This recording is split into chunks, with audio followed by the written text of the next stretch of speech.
জানোয়াররা জানোয়ারি করবে, জানোয়াররা জানোয়ার। নদীর ধারে কাটোয়াতে যে কত বক্স লাগিয়েছে, সব নিজে নিজে জায়গায় ঘেরেছে, রাত 12টাতে কুদুকুদি করবে, জানোয়াররা করবে জানোয়ারি। নৌকাতে পার হচ্ছি তো মনে হচ্ছে আজাবে পার হচ্ছি, দুদিক থেকে বক্সের এত চাপ। জি, জানোয়াররা জানোয়ারি করবে, সব ভালো লাগবে, সারা রাত লাফাবে, কিন্তু জালসাতে 2 ঘন্টা থাকতে ভালো লাগবে না। কারণ তাদেরকে এমন সাপে কেটেছে, তার নাম হলো দুনিয়া। আল্লাহ বলছেন, একটা চোর চুরি করে, একটা ছেলে চুরি করে, একটা ছেলে খুন করে, ওই ছেলেটা মার্ডার করে, ওই ছেলেটা মদ খায়। হঠাৎ একদিন বোম বাঁধছিল, বোম বাঁধতে বাঁধতে নিজের বোম নিজের হাতে ফুটে গেছে, হাতটা যেন চুরমার হয়ে গেছে। মা মাথায় মেরে মেরে কাঁদছে, ও বেটা সেলিম, তুই ভালো হলি না বাবা, তোর জন্য আমার কলিজা চলে গেল বাবা রে, তোর হাতটা ক্ষত বিক্ষত হয়ে গেছে। চাপ চাচা দৌড় করে অ্যাম্বুলেন্স করে নিয়ে চলে গেল, তাকে কৃষ্ণনগর ডাক্তারের চিকিৎসা শুরু হয়ে গেল। বহরমপুরের চিকিৎসা চলছে, চলতে চলতে 1 মাস 2 মাস 3 মাস পার হয়ে গেল, হসপিটালে বেডে পড়ে আছে। হাতটাকে সুন্দর করে করে করে করে করে করে করে করে সেলাই করে করে ওই রকম হাত বানিয়ে দিয়েছে। এ ডাক্তার বলে দিয়েছে, আপনাদের রুগীকে আগামী পরশু ছেড়ে দিব। মায়ের বুকটা ভরে গেল, ছেলে আমার সুস্থ হয়ে গেছে। মা দেখা করতে গেছে, দেখা করতে গিয়ে বলছে, বাবা সেলিম, তোর হাতটা দেখি। কাপড়ের ভিতর থেকে বের করে দেখছে অনেকগুলো সেলাই সুন্দর করে করে হাতের মতো বানিয়েছে। মা হাতটা দিয়ে বলছে, বাবা আমাকে একবার ধর। টিপে ধরলো, ছাড় রে বাবা, তো ছেড়ে দিল। মা ফিক করে হেসে বলছে, সুবহানাল্লাহ, আমার আল্লাহ আমার ছেলের হাত কত সুন্দর করে দিয়েছে। কিন্তু মায়ের চোখের পানি তখনও বন্ধ হচ্ছে না। ও বাপ সেলিম রে, ওই পথ থেকে তুই সরে আয়, ওই পথ থেকে সরে আয়, চুরি করিস না, ডাকাতি করিস না। তোকে কোন ডাক্তার দেখছে? তো দেখছে প্রেসক্রিপশনে লেখা আছে ডি ভট্টাচার্য দেখছে, হাসানুজ্জামান দেখছে, ডাক্তার রিজাউল করিম দেখছে। তো রাউন্ডে কখন আসবে? 11:40 আসবে। অপেক্ষায় করে আছে। যেই ডাক্তার রিজাউল করিম রাউন্ডে ঢুকেছে, ছুটি লিখে দেবে, ওকে বের করে দেবে, যাও বাড়ি চলে যাও সুস্থ। এই ছুটি লেখার জন্য অপেক্ষায় দাঁড়িয়ে আছে সবাই। বুড়ি মাও দাঁড়িয়ে আছে, ডাক্তারকে দেখে জড়িয়ে ধরে নিয়েছে, দিয়ে বলছে, ও বাপ ডাক্তার, আমার ছেলের হাতটাকে তুমি কত ওষুধ, ট্যাবলেট আর ইঞ্জেকশন দিয়ে সেলাই দিয়ে ঠিক করেছো, তবে আর 2টা ইঞ্জেকশন লিখে দাও যেন চুরি না করে। আছে ট্যাবলেট দিবে, বেনামাজিকে 2খানা ট্যাবলেট দিয়ে দেবে, কাল থেকে 5 ওয়াক্ত নামাজ পড়বে। আছে ব্যবস্থা? নেই। কারণ এটা আত্মার রোগ, এটা দেহের রোগ নয়। একটা লোক চুরি করছে, তো পুলিশে নিয়ে যাওয়া, দেহতে মারছে, আর যে চুরি করাকে খুঁজিয়ে পেয়েছে না আত্মাটাকে, চিকিৎসা হবে কি করে? চুরি করছে একজন, মার খেয়েছে আর একজন, অবস্থা তো চলছে উল্টো। জি, এর নাম হলো আত্মা, আর এর নাম হলো দেহ। আত্মা তৈরি হয়েছে মাটি থেকে, আত্মা ধ্বংস হবে মাটিতে। আত্মার খাবার আছে মাটিতে, আত্মার ওষুধ আছে মাটিতে। আত্মা তো আস্তাগফিরুল্লাহ, দেহ তৈরি হয়েছে মাটি থেকে, দেহ ধ্বংস হবে মাটিতে। দেহের খাবার আছে মাটিতে, দেহের ওষুধ আছে মাটিতে। দেহ তৈরি হয়েছে মাটি থেকে, দেহ ধ্বংস হবে মাটিতে।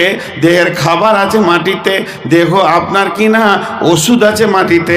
আত্মা এসেছে আল্লাহর কাছ থেকে, আত্মা ফিরে যাবে আল্লাহর কাছে।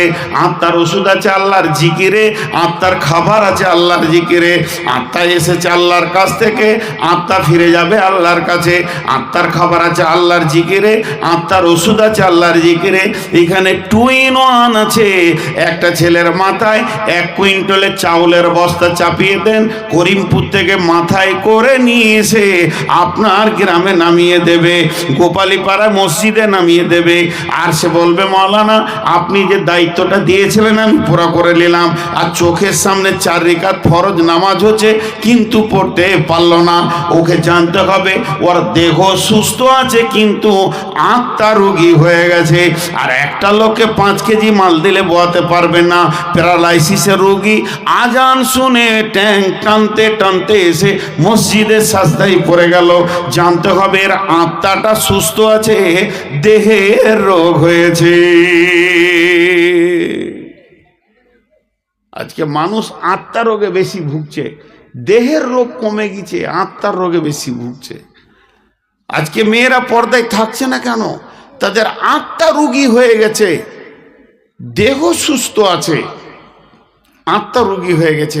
এই জন্য এদেরকে পর্দা ভালো লাগছে না, পর্দায় থাকতেও মন চাইছে না। জি, তাহলে দুনিয়াটা কত লম্বা, কত চওড়া। আল্লাহ বলছেন ফামা মাতাউল হায়াতিদ দুনিয়া ফিল আখিরাতি ইল্লা কালিল।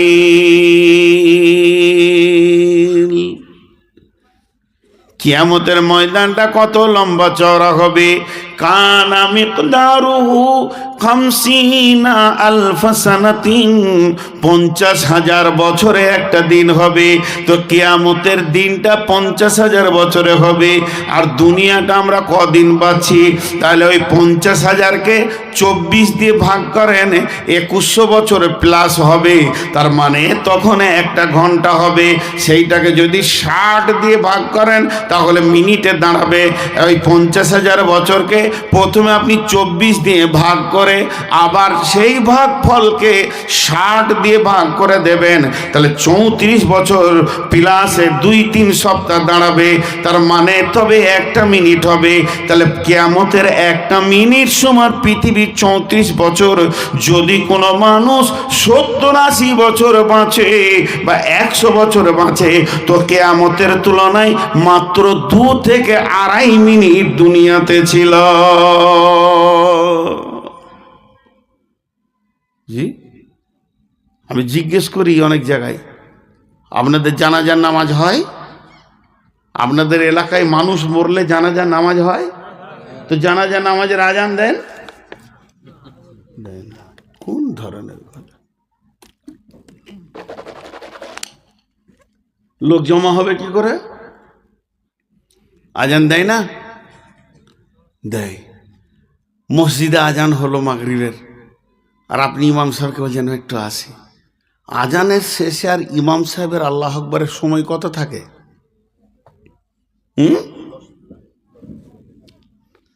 মুয়াজ্জিনের তাকবীর, শেষ তাকবীরে কি হয়? কাদ কামাতিস সালাহ, কাদ কামাতিস সালাহ, আল্লাহু আকবার, আল্লাহু আকবার, লা ইলাহা। আর ইমামের আল্লাহু আকবার কতটা পার্থক্য থাকে? কয়েক সেকেন্ড। যদি বিরাট বড় ইজতেমা হয়, ভাই কাতারগুলো সোজা করেন, ভাই ডান দিকে দেখেন, বাঁ দিকে দেখেন, ভাই এই সামনের লোক একটু দাঁড়ায়, ভাই আপনি একটু পিছান, 1 মিনিট। এটা দুনিয়া। এটা মারফুল কোরআনে তাফসীর করেছে, কি বলছেন? ফামা মাতাউল হায়াতিদ দুনিয়া ফিল আখিরাতি ইল্লা কালিল। ও পৃথিবীর বাসীরা, ও দুনিয়াওয়ালা, তোমরা কান করে শোনো।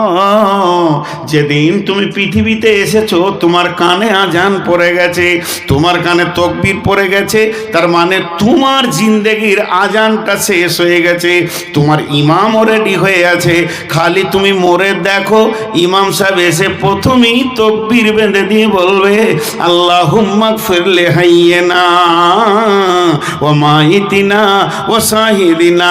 এখানে স্টেজে বলেন, চেয়ারে বলেন, নিচে বলেন, আর মেয়ে বলেন, পুরুষ বলেন, ছেলে বলেন, যুবক বলেন, বৃদ্ধ বলেন, নারী পুরুষ যতজন আছি সকলের জিন্দেগির আজান শেষ হয়ে আছে।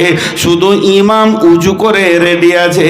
আর আমাকে এরই মাঝে কিছুক্ষণ আল্লাহ দুনিয়া করতে দিয়েছে, তাই আমি সব ভুলে গিয়ে সুদ আর জুয়াতে নেমে গেছি। এর নাম দুনিয়া। শেখ সাদির কথা, এটা তো তফসির। শেখ সাদির কথা কি বলছেন? जहाँ आए बेरादार नुमानत बकर दिलंदार जहाँ फरी बंदोबास्त मकुंता के एबार उम्र के दुनिया पोस्ट के बेसियर कासे चतु परवरदा कोस्ट चुहंगे रफ्तान को न जाने पाक चेबर ताकते मुर्दाने चेबर रुए खाक। শেখ সাদির কথাটা কত মজা। রাস্তায় একটা সুন্দরী যুবতী পেরিয়ে যাচ্ছে, আর আমিও সুন্দর যুবক, যদি লাফিয়ে কবাডি খেলার মতো ধরে নিই।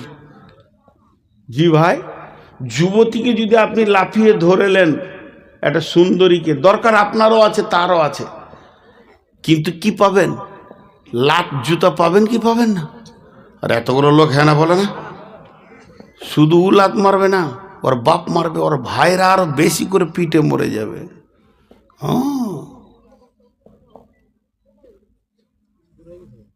কি হয়েছে? ও জানোয়ার, হ্যাঁ জানোয়ার, ও জানোয়াররা শুরু করে দিয়ে, হ্যাঁ আমি তো খেয়ালই করি নাই, জানোয়ারদের উৎপাত শুরু হয়ে গেছে। তো এবার শুনেন, ওই ছেলেটা লাত খাবে কি খাবে না? লাভ দিতে হলে জি, হ্যাঁ ওই যে আমার ভাই জানিলে তোমাকে দিবে রে জেলে, মাঝি তুমি দেশে যাও চলিয়া। আর বাকিটা বলবো না। জি, আমার কাঁখের কলসি জলে গিয়াছে ভাসি, মাঝি রে তোর ঢেউকা লাগিয়া। তো ভাই জানলে তোকে জুতাবে, মেয়েটা বলছে। এবার শেখ সাদি বলছে তুই খ্যাপা বলি মেয়েটাকে লাভ মেরে ধরতে গেলি। যদি তুই চালাক হস, ওই মেয়েটার গার্জেন আছে, বাপ আছে, বাপ মরে গেছে, তো ভাই আছে, ওর যে গার্জেন আছে, চালাক হলে তাকেই লাভ মেরে বুকের ওপরে চেপেলে তোকে কেউ মারবে না, জুতাবে না, তার গালে চুমা দে, তার অন্তরটাকে তুই আপন করে লে। ওর বাপ যদি তোকে ভালো মনে করে লেয়, আর তুই যদি ওর বাপের হৃদয়টা কেড়ে নিতে পারিস, ওই মেয়েটি তোর কম্বলের তলে থাকবে। আর যারা মারতো তোকে, ওর ভাইয়েরা, ওদেরকে শালা বলে ডাকবি, সারা জীবন জান ভরে যাবে। অতএব চালাক হলে মেয়ের গায়ে হাত দেওয়ার আগে মেয়ের বাপকে ধরে লাও। শেখ সাদি বলছে পৃথিবী যদি তোদেরকে ভালো লাগে রে, পৃথিবীকে ধরতে যাস না। জাহান্নামের মেরে, জাহান্নামের ফেরেশতারা মেরে তোকে লাথিয়ে লম্বা করে দেবে। যদি পৃথিবী ভালো লাগে তো আল্লাহকে জড়িয়ে ধর, পৃথিবীটা তোর পায়ের কোত্তা বানিয়ে দেবে, সেই সাথে ওই ফেরেশতারা জান্নাতে জামাইয়ের মতো পৌঁছে দেবে। পৃথিবীকে লাভ মেরে ধরতে যাস না। আজ পর্যন্ত কেউ ধরতে পারেনি। সূর্য ধরা সম্ভব, কিন্তু ছায়া ধরা সম্ভব নয়। তারপরেও কাছে আছে। সূর্য ধরা সম্ভব রকেট নিয়ে, কিন্তু ছায়া ধরা কিন্তু আছে কে কাছে? ছায়া। বলছে পৃথিবী ছায়ার মতো, তুই এক লাভ মারবি, তো আর এক লাভ মারবে, পাগল হয়ে যাবে। একে আজ পর্যন্ত পৃথিবীর ইতিহাসে আজকে একটা দাগ টেনে দে, মানে 1 জানুয়ারি ঢুকে গেল, তো 23 সাল যে চলে গেল 2 মিনিট আগে, তো এখান থেকে দাগ মেরে দিয়ে প্রথম থেকে আজ পর্যন্ত 23 সাল পর্যন্ত কেউ পৃথিবী কিনে শান্তি পায়নি, তুইও পাবি না। এটা শেখ সাদি বলল। চলেন আরেকজন কি বলছেন, চুয়াহাঙ্গের আফতান কোনা জানে পাক, চেবার থাকতে মুরদানে চেবার রুয়ে খাক। মা আমার সকালবেলায় কে সাবান নিয়ে বসলো, খালি কুচলাইতে লেগেছে, খালি ময়লা তোলা হলো। তারপরে সুন্দর বডি লেশন, বডি লেশনের পর চলে এলো কি, বডি অয়েল উঠেছে না, বডি অয়েল, বডি অয়েল শেষ হয়ে গেল। তারপরে আয়রন করে জামা ফুল প্যান্ট পরে নিল। এরপরে এদিকে সেন্ট, এদিকে সেন্ট, তারপরে এখানে সেন্ট, তারপরে আতর, দাড়িতে আতর, কানে আতর, গোটা শরীরকে স্পেশাল করে বানিয়ে নিল। শেখ সাদি বলছে চুহাঙ্গের আফতান কোনা জানে পাক, চেবার থাকতে মুরদানে চেবার রইয়ে খাক। এতক্ষণ মাল আর বডির ওপরে মেহনত করলি, আত্মার ওপরে করলি না।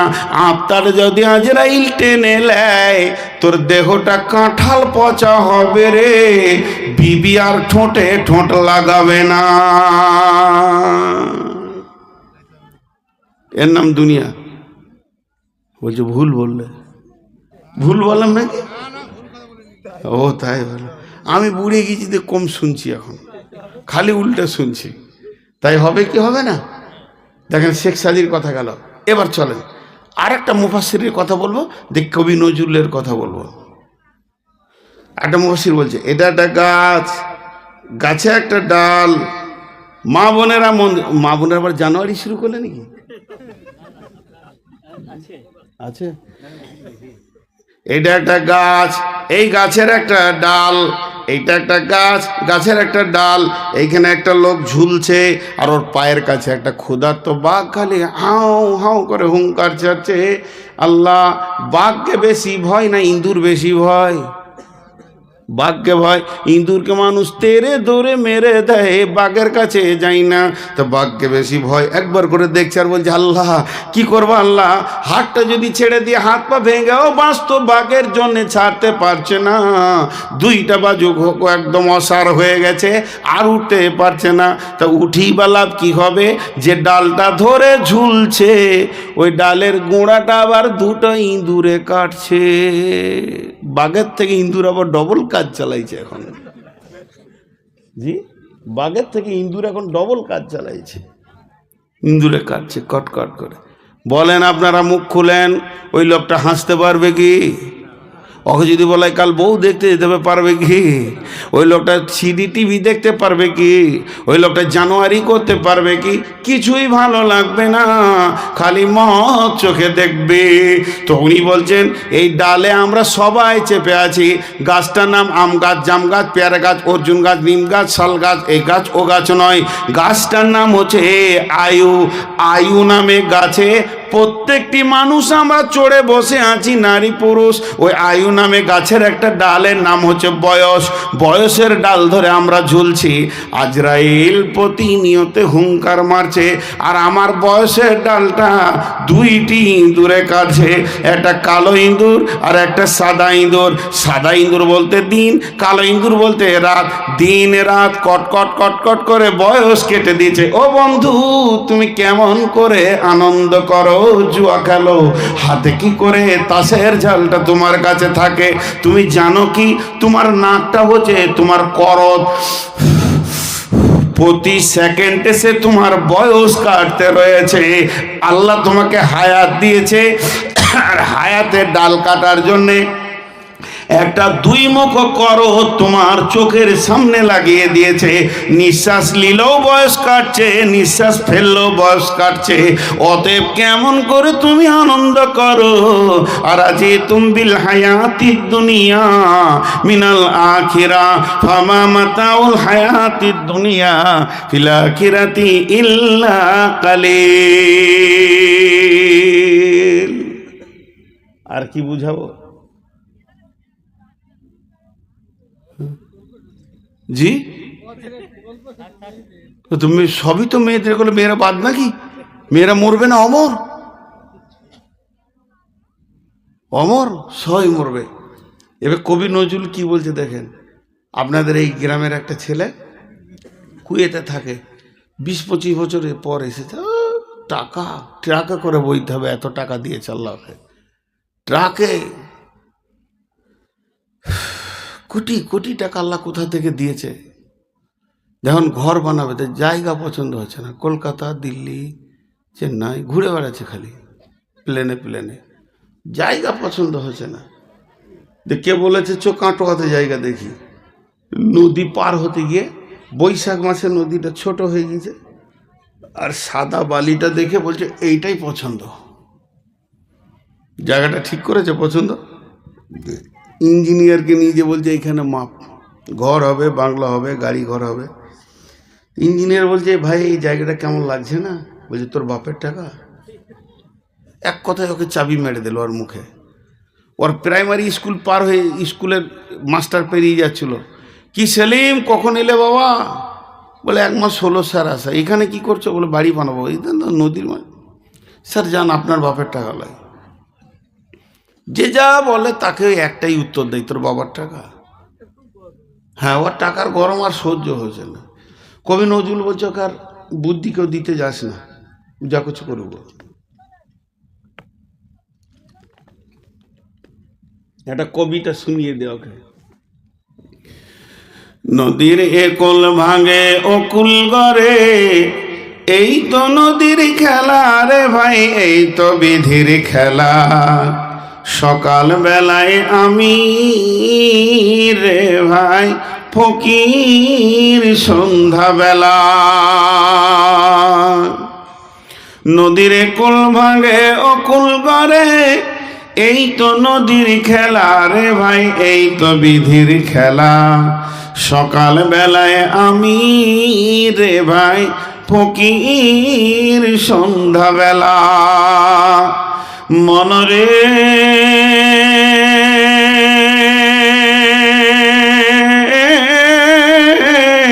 সেই নদীর মাঝে কোন ভরসায়, সেই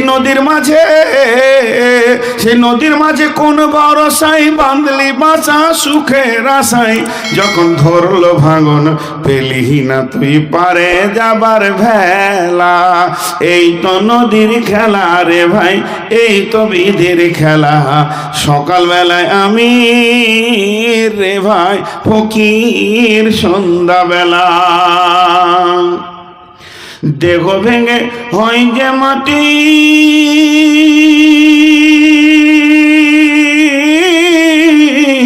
দেহ ভেঙে হয় যে মাটি, মাটিতে হয় দেহ। যে কুমারে গড়ল দেহ তার খোঁজ লিলি না কেহ। রাতে রাজা সাজে নাট মহলে, দিনে ভিক্ষা মেঘে পথে চলে। শেষে গোরস্থানে গিয়া দেখি সবই মাটির ঢেলা। এই তো নদীর খেলা রে ভাই, এই তো বিধির খেলা। সকালবেলায় আমি রে ভাই ফকির সন্ধ্যাবেলা। কখন তুমি হও উদাসী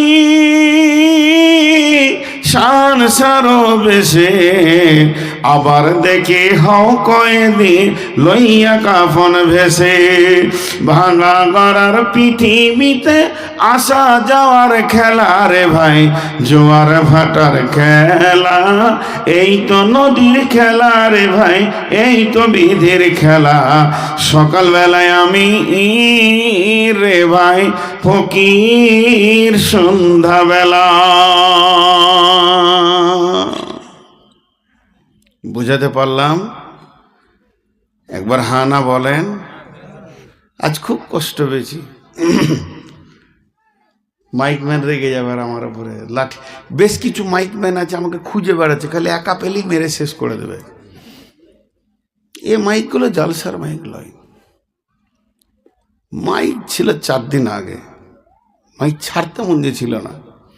আমরা মাইক খাই তো, এটা আমাদের খাবার। কি বললাম?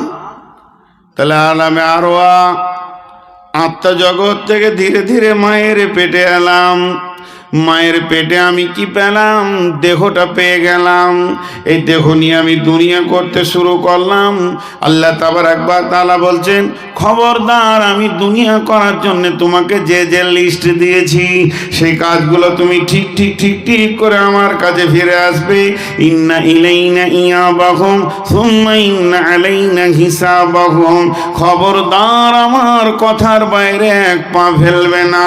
ভাইরা আমার, আপনার মসজিদে আমি ইমাম, একটা ছেলেকে ডাকলাম, বাবা রফিকুল শোনো, তোমাকে 500 টাকা দিলাম, 5000 টাকা দিলাম, একটা গাড়ি আছে অমুক হাজির বাড়িতে, আব্দুল সালামের বাড়িতে, গাড়িটা নিয়ে নাও, হুন্ডা গাড়ি আছে, ওই গাড়িটা নিয়ে তুমি সোজা চলে যাও। কোথায়?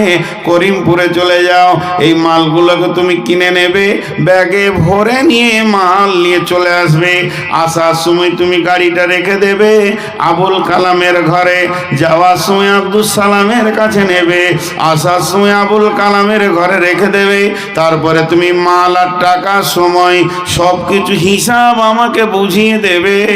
ছেলেটা বলল, জি ঠিক আছে, কিন্তু বন্ধুরে বাজারে গিয়ে সে ভুলে গেছে যে আমার ওস্তাদ আমাকে পাঠিয়েছে। আমাদের অবস্থা তাই। আল্লাহ তাবারাক ওয়া তাআলা তাকে বলছে, যা তোর মায়ের পেটে দেখ একটা গাড়ি আছে, ওই গাড়িটার নাম হলো দেহ, ওর ভিতরে তুই ঢুকে যাবে। তারপরে তুই পৃথিবী করবে, ওটা নিয়ে স্কুল কলেজ ব্যবসা বাণিজ্য, ওটাকে নিয়ে খালার বাড়ি মামার বাড়ি দাদার বাড়ি চাচার বাড়ি ঘুরবে। সমস্ত কাজ যখন তোর হয়ে যাবে, তোর কাজের যখন কমপ্লিট হয়ে যাবে, তখন ওই দেহটাকে কবরে রেখে দিয়ে তুই আমার কাছ থেকে আত্মা একা গেছিলে, একা ফিরে আসবে। তোকে আমি কোরআনে লিস্ট দিয়েছি কোন কোন জিনিস দুনিয়া থেকে নিয়ে আসবে, এগুলো আমি বুঝে নিব, আমি হিসাবও বুঝে নেব, এবং আমার কাছে ফিরে আসতেই হবে, হিসাবও দিতে হবে। যেমন আমি বাংলাদেশে যাই, প্রতি বছর 1 মাস 2 মাস করে থেকে আসি, সেখানে ঘোরাফেরা করে একটা গাড়ি আছে, তাকে ডেকে নিই বর্ডারে তুমি এসো, সে এসে যায়, ওই গাড়িটা নিয়ে গোটা বাংলাদেশে ঘোরাফেরা আমার কাজ সমস্তকে শেষ করে দিয়ে যেদিন আমি আসি ওই দেশের গাড়ি ওই দেশে রেখে দিয়ে যেমনি আমি একা গেছিলাম একা ফিরে আসি। আত্মার দেহের খেলটা ওই রকম বন্ধুরে, আত্মা আসে আল্লাহর কাছ থেকে, দেহ আল্লাহর কাছ থেকে আসে না। দেহকে দুনিয়াতে আপনার কিনা মায়ের পেটে গ্রহণ করে নেয়, একসঙ্গে দুনিয়ায় চলে আসে, দেহকে নিয়ে গোটা দুনিয়াকে অনুভব করে নেবে। কিন্তু আল্লাহ যা বলেছে ভববাজারে নিতে, ওগুলো যদি নিল তো ভালো, না নিল যেদিন মরে যাবে দেহ মাটিতে থেকে যাবে, আল্লাহর কাছে আত্মা ফিরে যাবে, তাকে জিন্দেগির হিসাব দিতে হবে। আল্লাহ তাবারাক ওয়া তাআলা বলছেন, তোরা যখনই কি হচ্ছে তোরা দুনিয়া নামে জগতে যখনই পৌঁছে গেছিস তখন রবের কথা তোরা ভুলে গেছিস, তোরা এত আত্মহারা হয়ে গেছিস, তোদের রব যে তোদেরকে পাঠিয়েছে কোনো কাজ দিয়ে এটা তোদের মাথাতেই আর থাকছে না। আল্লাহ তাবারাক ওয়া তাআলা এর পরের আয়াতে বলছেন, ইল্লা তাফিরু ইউআযিবকুম আযাবান আলিমা ওয়া ইয়াস্তাবদিল কওমান গায়রাকুম ওয়া লা তাজুরুহু শাইআ ওয়াল্লাহু আলা কুল্লি শাইইন কাদির।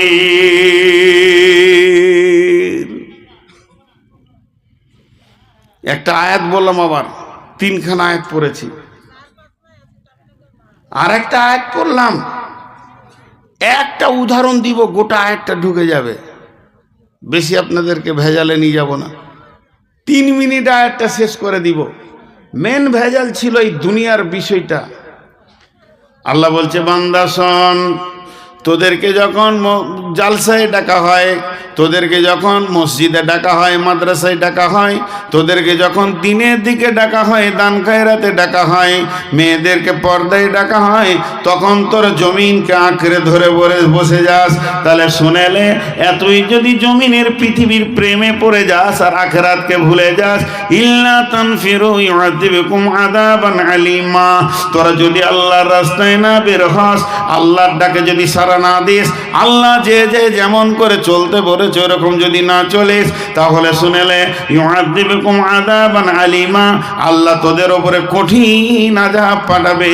ওয়া ইয়াস্তাবদিল কওমান গায়রাকুম ওয়া লা তাজুরুহু শাইআ, আল্লাহ অন্য কওমকে দিয়ে তোদের কাজ করে নেবে, এটা আল্লাহর কাছে কোনো ব্যাপার নয়।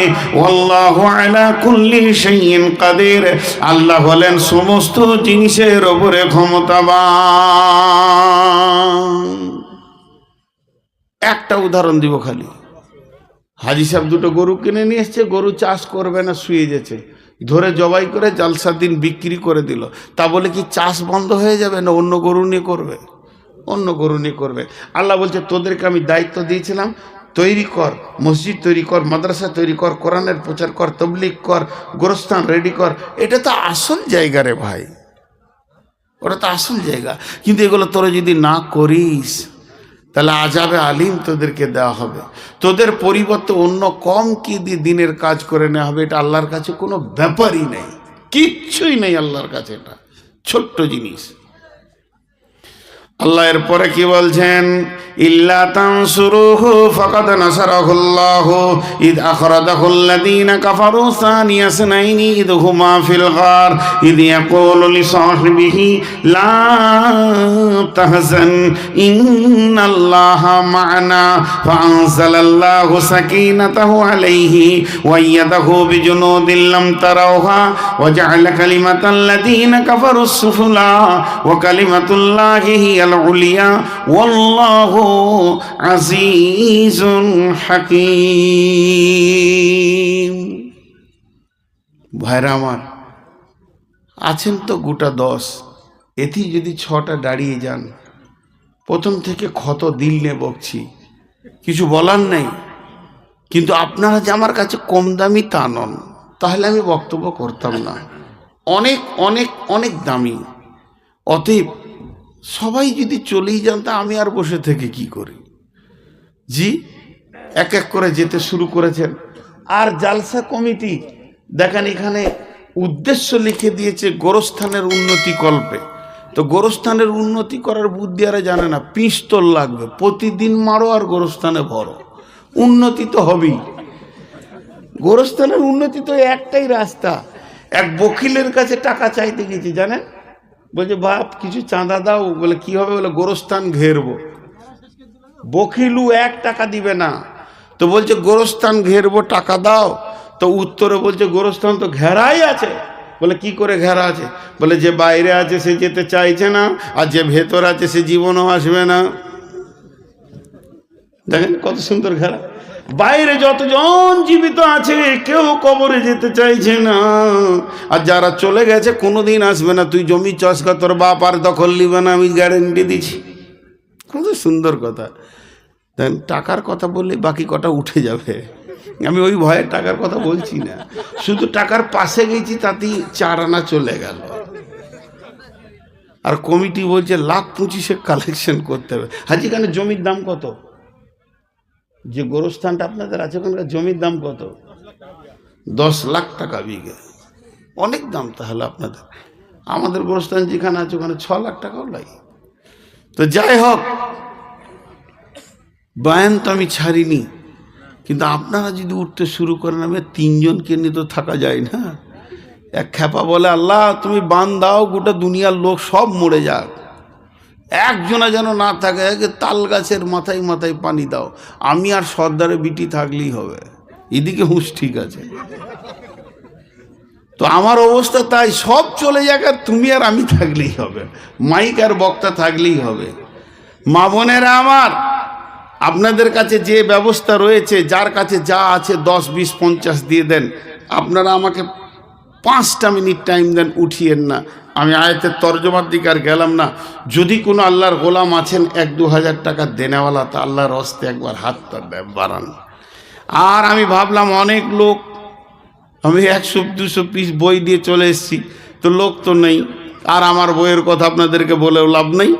যদি 20টা টাকা আমার একটা বইয়ের দাম, যদি কেউ নেন তো নেবেন, না নেন না নেবেন। আল্লাহর রহমতে চলছে সভা, কালকে সভা আছে আমার, কোথা বলা, লক্ষ্মীপুর, ইনশাআল্লাহ। কেউ আছেন আল্লাহর বান্দা? কেউ আছেন? যে পাড়াই হোক, টাকা যে দেবেন নিয়ত করেন। আমি পড়তে পারবো না, চশমা নিতে হবে, খুব মুশকিল। রফিকুল শেখ নাকি রাকিবুল, এই তো বিপদে পুরো কানে বলে দিয়েন খালি। রাকিবুল 3000 টাকা, রাকিবুল শেখ 3000 টাকা। আর কেউ আছেন ভাই আমার? আমার সম্মানটা রাখার জন্য কত কষ্ট করে ছিল এতক্ষণ। জি ভাই, কেউ আল্লাহর গোলাম আছেন 1-2 হাজার টাকা দেনওয়ালা? 5-7টা মিনিট চেয়েছি, তার মধ্যে 1 মিনিট গেল, আর 6 মিনিট। উঠিয়ে না, একসঙ্গে দোয়া পড়েই ছাড়বো। আল্লাহর গোলাম কেউ আছেন 1-2 হাজার টাকা দেনেওয়ালা? রসুলের উম্মত, আল্লাহর গোলাম, আল্লাহর ওয়াস্তে, আল্লাহর ভালোবাসাকে সামনে রেখে সেই কবরে তো যেতেই হবে সকলকে। মা বোনেরা আপনাদের কাছে, যার কাছে যা আছে 10, 20, 50 চাদরে হোক, যেভাবে আপনাদের সিস্টেমিট করা আছে ওইভাবে দিয়ে দেন। জি মাশাআল্লাহ। কেউ আছেন? ও হজ উমরার উপরে মক্কা মদিনার ফজিলত। ফাহাদ্দিস শেখ, ফাহাদ্দিস মহাদ্দিস, ফাহাদ্দিস মানে তুমি বলতে থাকো, খুব ভালো কোরআনের আয়াত। তো ফাহাদ্দিস মানে তুমি বলতে থাকো, আল্লাহর প্রশংসা তুমি বলতে থাকো, রসুলকে বলা হয়েছিল। তো উনি কত? 300 টাকা না, 3000। মাশাআল্লাহ। দেখেন ইনিও 3000 দিলেন। আল্লাহ ইনার ইজ্জতকে ওপরে করুন, এবং যে কবরের জন্য দিচ্ছে সেই কবরকে কুশাদা করে দেন। আল্লাহ কবরের আযাবকে মাফ করেন। মেয়েরা তো ফোন করছে, ওরা অনেকে আছে, বলছে শেষ জানা না করে। তা আমার আর দম নাই তো, 4 ঘন্টা চালাবো? ওদের দম থাকলে চেষ্টা করে না, অবশ্যই না। 2 ঘন্টা থেকে 1 মিনিট যেতে পারবো না। ঠিক আছে, যেটা ভালো। হ্যাঁ মা বোনেরা, আপনারা টাকা দেন তো, 5 লাখ টাকা পাঠান, না কানে নাকের কটা খুলে দেন, আর 10 মিনিট চালিয়ে দিছি। না আছেন কেউ 5000 টাকা, 2000, 1000 দেনেওয়ালা?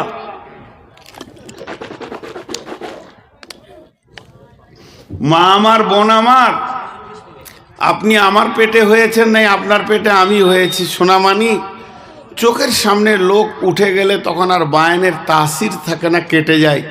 আর আপনারা তো পর্দার মানুষ, আর আমি তো আর হাফেজ নজরুল লয়। চোখ বন্ধ যদি অন্ধ হতাম তো একজনাও না থাকলে চালিয়ে যেতাম সুর করে, অসুবিধা ছিল না। তবে এখন আমি ডায়াবেটিসের রুগী, তারপরও নিয়ত করেছি 2 ঘন্টার নিচে উঠবো না ইনশাআল্লাহ। তো পুরো তো 2 ঘন্টা হতে চলেছে, আর 2 ঘন্টা নিয়ে এখন তো 1.5 ঘন্টা বায়ান করি। তাও এখানে চালালাম, কয় লোকগুলোকে জড়ো করলো, খুব ভালো লাগলো। যে কটাই লোক ছিল পালাইনি, আলহামদুলিল্লাহ। যাদেরকে ডেকেছি সবাই এসেছে, এইভাবে আসে না। আমি ওই জন্যে বলেছি যে নদিয়াকে খুব ভালো লাগে, এদেরকে ডাকলে কাছে আসে, বসে, শোনে। লোকগুলা উঠা বসা চলাফেরা করেনি, এরা দেখলো যে প্রায় শেষের দিকে, তাই উঠতে শুরু করেছে। মাটির কবর গৃহে শোয়ায়ে দিলাম যারে। আজকে আমি আপনাদের সামনে বায়ান করলাম শুধুমাত্র দুনিয়া পর্যন্ত, আত্মা জগৎ থেকে নিয়ে এসে মায়ের পেটের জগৎ, এরপর হলো দুনিয়া জগৎ। আগামীকাল মা বোনেরা চলে যাবেন সকলে। আগামীকালকে নিয়ত করছি কবর দিয়ে শুরু করব, কারণ এরপরে জগৎটা শুরু করব। যদি আপনারা যাবেন তো শুনতে পাবেন, মা আমার, বোন আমার, কবর এমন একটি জায়গা, একবার যে শুয়ে যায় দ্বিতীয়বার আর সে উঠে আসে না। মাটির ওই কবর গৃহে শোয়ায়ে দিলাম যারে। নবী রাসূল সাহাবা ইমাম আল্লাহর ওলি যত আছেন সোয়া কবর গৃহে, লক্ষ কোটি শত ডাকলে শত কেউ কখনো আসবে না হায় মাটির বিছানা ছেড়ে। মাটির কবর গৃহে শোয়ায়ে দিলাম যারে। নবী রাসূল সাহাবা ইমাম আল্লাহর ওলি যত আছেন সোয়া কবর গৃহে, লক্ষ কোটি শত ডাকলে শত কেউ কখনো আসবে না হায় মাটির বিছানা ছেড়ে। মাটির কবর গৃহে শোয়ায়ে দিলাম যারে। কি হলো, কেটে পড়ছে করে? অতএব যার কাছে যা আছে কবরের জন্য কিছু দেন। গোরস্থান এমন একটা জায়গা, সেটাই তো আসল জায়গা। সকলকে একে একে একে একে সেখানে চলে যেতে হয়। এই মর হাতে কোদাল ধরিয়া কঠিন মাটির তলে গাড়িয়া দিয়াছি কত সোনামুখ নয় চোখের জলে। মাটিরে আমি বড় ভালোবাসি, মাটিতে মিশাইয়া বুক। আয় আয় দাদু গলা গলি ধরে কেঁদে যদি হয় শোক। মা আমার, বোন আমার, কত কবরে কত মুখকে কেড়ে দিয়ে এলাম, কত জানাজা পড়লাম, কত জনকে পৃথিবী থেকে বিদায় দিলাম। অতএব সে কবরকে কেন্দ্র করে কেউ আপনার সঙ্গে যাবেন না। আল্লাহ নবী বলছেন, ইত্তেবাউল মাইয়িতা সালাসাতুন ফায়ারজিআনি ইসনানি ওয়া ইয়াবকা মা হুয়া ওয়াহিদুন। ইত্তেবাহু আহলুহু মালুহু ওয়ালাদুহু ওয়া আমালুহু ফায়ারজিআনি ইসনানি আহলুহু মালুহু ওয়া ইয়াবকা মা হুয়া ওয়াহিদুন আমালুহু। আল্লাহ নবী বলছেন, মানুষের জানাজার খাটটা যখন যায় তার সঙ্গে 3টে জিনিস যায়, 2টি জিনিস ফিরে আসে, একটা জিনিস সঙ্গে চলে যায়। ধরনীর বুকে যত আশার রচিন সম্পদ যত তোমারই মাটিতে মিশাইয়া যাবে হায় আমার দেহের মতো। একটি সকাল একটি বিকাল কাটেনি যাদের ছাড়া, ভাবিতে পারিনি কেমনেতে হায় পর হয়ে যাবে আজ তারা। যেমনি একা একই আসিনু হিতায় একা একই যাব বিদায় কালে পথের সাথী কোথায় গো পাব। আল্লাহ তাবারক ওয়া তাআলা একাই এনেছেন, একাই নিয়ে যাবেন। কতজনে এসে স্নেহ মমতায় ডাকিবে নামটি ধরে, কত বন্ধুর স্মৃতির অশ্রু ঝরিবে তোমার পরে। সারা নাহি পেয়ে ফিরে যাবে তারা আমাকে পেছনে রেখে, তুমি হাসিবে সবারে কাঁদে নয়া সবার অশ্রু মেখে। দেন কিছু দেন আল্লাহর রাস্তে। একদম 12:30 বেজে গেল।